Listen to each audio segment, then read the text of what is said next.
Hello అందరికీ నేనైతే ఇంట్లో ఉన్న బ్లౌజ్ పీస్తో గడపకి తోరణం అయితే ఇలా చేస్తున్నాను. వీడియో ఎండ్ వరకు స్కిప్ చేయకుండా చూడండి. బ్లౌజ్ పీస్ తీసుకొని దాన్ని చిన్నగా కట్ చేసిన దాన్ని సూదితో నేను ఎలా అయితే చేస్తున్నానో అలా చేస్తే మనకైతే ఒక గడప తోరణం అవుతుంది మనీ లేకుండానే. నాకైతే ఎల్లో బ్లౌజ్ పీస్ అయితే లేదు ఇంట్లో, కానీ గ్రీన్ కలర్ అయినా బాగానే ఉంటుందని చెప్పేసి దీన్నైతే కట్ చేసి ఇలా చేశాను. ఫైనల్ లుక్ అయితే మంచిగానే వచ్చింది.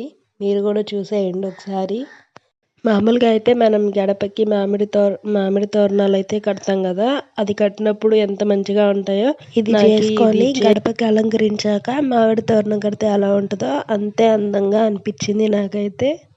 నా దగ్గర ఉన్న బీడ్స్తో నేనైతే ఇలా ట్రై చేశాను. నాకైతే మంచిగానే వచ్చింది అనిపించింది.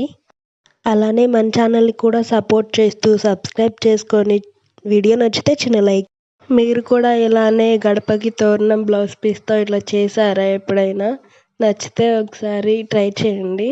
మంచిగా. రేపే వరలక్ష్మి వ్రతం కదా, మీకు కనుక దొరికితే కదంబ పుష్పాలు తెచ్చి పెట్టుకోండి. అలాగే యాలకుల మాల కూడా కుదిరితే. గాజుల మాల కోసం చిట్టి గాజులు దొరకపోయినా మామూలు గాజులతో అయినా మాల. ఈ వీడియోస్ అన్ని మన ఛానల్లో అప్లోడ్ చేశాను, ఒకసారి చెక్ చేసుకోండి. ఇంట్రెస్ట్ ఉంటే మీరు కూడా చేసుకోండి. ఓకే.